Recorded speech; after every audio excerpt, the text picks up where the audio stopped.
Go find your basket of fruit and pick out an apple you think looks good. Now, using a sharp cutting knife, carefully cut the apple at a slight diagonal so that it slices right through the center of the apple core. While we're here, let's save 2 of the seeds because we'll be needing them later. Now that we've got our 2 halves, let's take the side that still has the bottom attached and place it face down on a cutting board.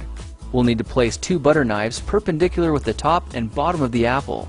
Now we can carefully cut down along one side of the apple core until the knife bottoms out on our makeshift spacers, then use the spacers as a guide to gently cut in from the side. When the 2 cuts meet, you'll have an apple wedge that pops right out. And while we're here, let's cut a piece from the other side the same way. Now our goal with these is to cut out 3 more L-shaped wedges about 1/4 inch thick. And this time, rather than cutting in sideways toward your fingers, try turning the piece over so you can cut downward and meet the first cut at the bottom. Now with a little wiggle, a new apple wedge should break free. If you repeat the process 2 more times, then stagger the pieces back together, the effect is a beautifully layered wing. Now just cut the other piece the same way and your swan's body should look like this. To make a place for the head, all we need to do is carefully cut into the front of the body and gently lift the pieces out to reveal a clean and fairly deep groove.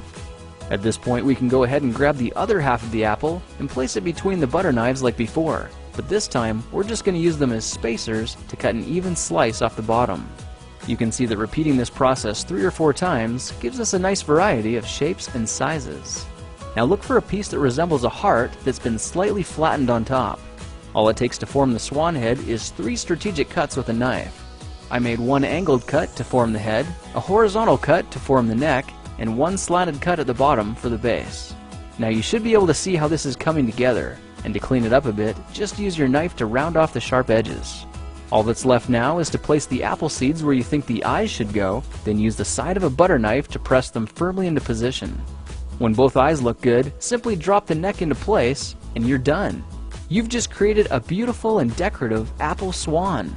I spritzed mine with a bit of lemon juice to help prevent it from turning brown, then put it on display to show off for our dinner guests later that night. If you try using different apples, you'll get a nice contrast of colors, and every bird will look a little bit different.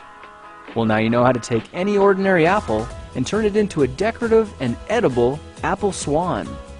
If you like this project, perhaps you'll like some of my others.